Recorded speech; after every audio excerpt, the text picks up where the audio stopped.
I'm David Diggs. I play Mr. Brown. Great. We have a question right here. Hi, Hey. Lorenzo. How you doing? You told me that you've been a teacher before becoming an actor. So can you talk about what do you miss about being a teacher and how did that help you relate into this character? Well, probably any teacher will tell you that you learn more from your students than you are capable of teaching them, and I think that's the thing I miss most is kids have a way of looking at the world that doesn't come with as much baggage because they haven't acquired as much baggage, and and so I miss that. I miss every day being able to tap into a way of looking at the world that is fresher than my own. And I think it helped with the character by just, being able to remember what it was like to be in a classroom, trying to remember a lot of the tricks I used to use to get their attention. And Steven was really good about shooting around those ideas for me, letting me walk around the desks, do things like that maybe weren't necessarily in the script, but that really helped me be able to feel like I was back in my old classroom. We have a question right here. It's Christian from Germany. Good morning. Hey. How do you remember your own days in school? And I mean, it's part of being a good actor, also being a good teacher, also being a good actor, because you have to put on a show every day, right? Yeah.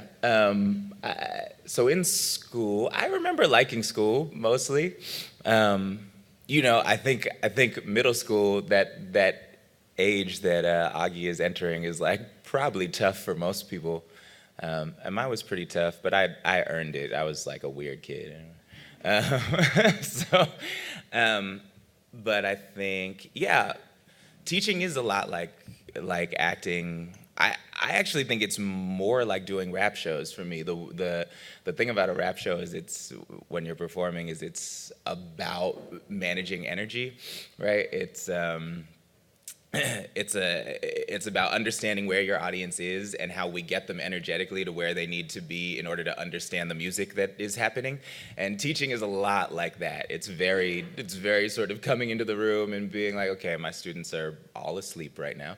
I need them to be this much awake in order to understand this lesson, but not this much awake because they'll run around and act crazy. So yeah, that's what it's closest to for me. We have a question right here. Hi, I'd like to ask about your name. It's a very unusual name, Is it? David. Can you tell us something about it? Well, it's in my case, it's Hebrew. It's a Hebrew pronunciation of David. I came from Israel. Yeah. So That's why I asked. right, beloved, yeah, is the translation as I understand it. And yeah, my mom's Jewish.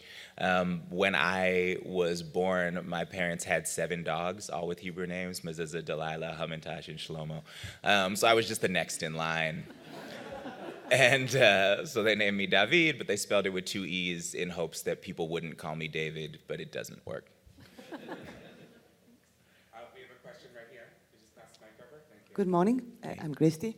You mentioned that teachers usually learn from children as well.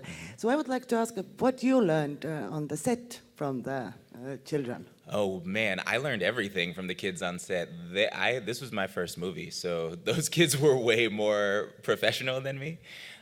So they, they sort of had to teach me everything from, what you do during a break. I had to follow them to figure out where to go. I really didn't know anything. But I think as actors, watching them,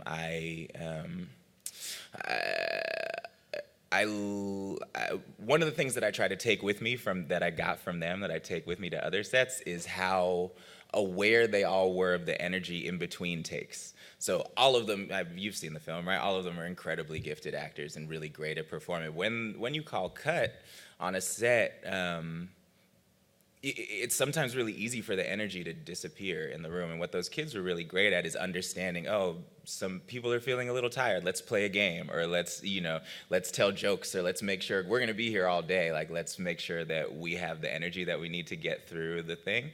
And that doesn't come naturally. That's a thing that actors and directors and everybody on set has to really cultivate. And those kids were so great at that. So when I work on other sets now, I try to remember that and be really conscious of how everybody is feeling in between takes, because otherwise those days can get really long.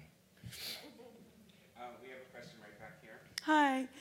I was just wondering how you find the act of, when you're on stage, presumably you can tweak your performance for every performance. You get 8 chances a week Yeah. to make any corrections or alterations you want, but in a movie it's set in stone and you've moved on. Yeah. So how you feel about the fact that everything you've done is now immortalized and you don't get another chance? Is that a very different It's process terrifying. as an actor?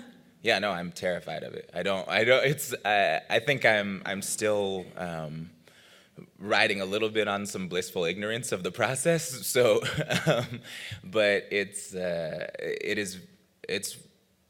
still kind of a foreign concept to me to do a thing and have that be it, and also to really have no control over how your story is told. Somebody else is going to put these performances together and really create the arc of this character.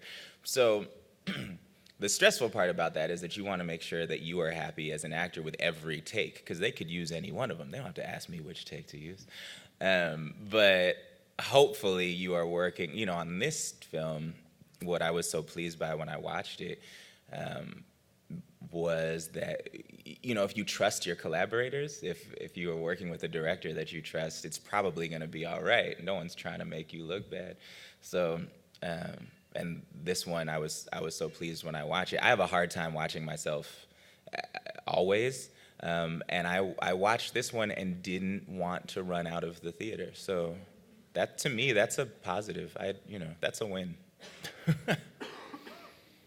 Yeah, the teacher in the film is absolutely wonderful, has endless patience. The children react to him in the way that you would expect in a dream world. I was wondering how similar that is to your own experience, and whether, you can tell us perhaps a couple of anecdotes where now, perhaps looking back, you wish you'd done things differently, or where, you were perfect.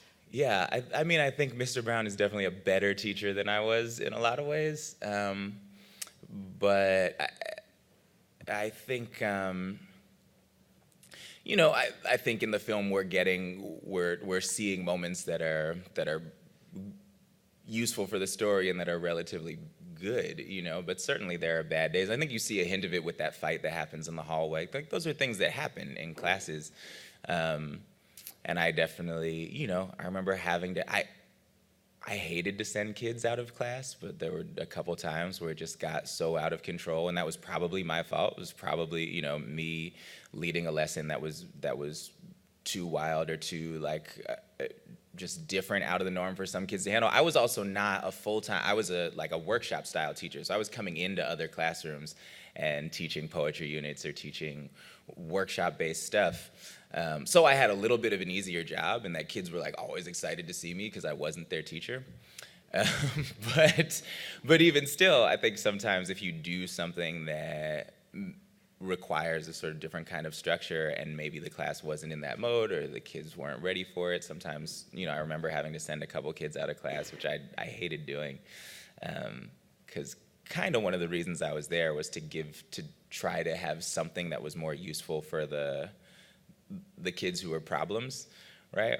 Because I was a lot of time working with rap music or doing stuff like that, so they could be the experts on it. And generally, those were the kids who I got to lead the class. Sometimes energy was just up too high and I couldn't control it. And I also didn't have the other thing about not being the full-time teachers. You don't have the same kind of authority. So, right? So they can always be like, I don't have to listen to you. You're not my teacher. Well, you're right. We have a question right here. What was the hardest or your favorite scene that you filmed during the film? They're both the same, and it was that breaking up the fight scene. Which was so emotional, and it was very difficult. It was hard for me to watch those kids fight each other every take. That's what was hard about it. But it was also my favorite because of how they all took care of each other after the cameras turned off. I told this story to some of you guys yesterday, I think, but when every time cut was called, all of the kids, because there's a bunch of kids in that hallway, and they would all come up and sort of hug the two actors who had been fighting and be like, hey, that was great. It was such a good take. Oh my God. Just really trying to take care of each other and make sure that everybody was okay, because it was so emotional and they were crying, and it was just really wonderful to watch all of these young actors kind of take care of each other that way. We have a question right here. Hi, I'm Shadia. So you were a teacher, obviously, before, and obviously a teacher in the film, which you were great at. And what sort of advice would you give to teachers out there that are going through a very similar situation? Ooh. I mean, I think, first of all, to all teachers, you are doing the greatest job in the world. So thank you. And if you are dedicated to it, thank you and keep doing it. Secondly, for me, I think you can always, in my experience, you can always try harder to meet your students where they are. That was a lesson that I had to learn over and over again, especially I think the older I get and the further I get away from where they are, the easier it is to sort of start imagining that I have the correct answer. But teaching for me was always about process. It was always about how do we get to an answer. And if you're open enough to that, maybe you can be open to the fact that maybe my process is wrong, particularly for this person. Everybody's brain works differently. So that's the thing I always tried to do, was understand that maybe this student doesn't think the same way I do. And so how can we figure out how to get to the same place if they need a different process than I would need? We have a question right here. Okay, thank you. So you mentioned that it can be difficult to watch yourself on the screen. But what about listening? For example, if you listen Hamilton, how do you feel? I don't listen to Hamilton because I did it too many times. But I have a hard time listening to myself too. I've always felt that way. It took me years and years to get over the sound of my voice. But it's one of those things that you do. You go in the studio all the time, and it's necessary as part of the job. I have to listen back to the takes that I do and choose the ones that are good. So, but I've always had kind of a fear of the sound of my voice. Like when I record an answering machine message or something, I hate it. It's the worst thing. We have time for one last question right here. Hi, it's me again. Speaking of Hamilton, how would you describe how this phenomenal success has changed your life and your career? Well, you wouldn't be talking to me if I hadn't done that show. I wouldn't have been in Wonder. I basically get to do all of the same things I did before Hamilton, but now people watch me do them, which is kind of cool. And I make a lot more money doing it, which is also kind of cool.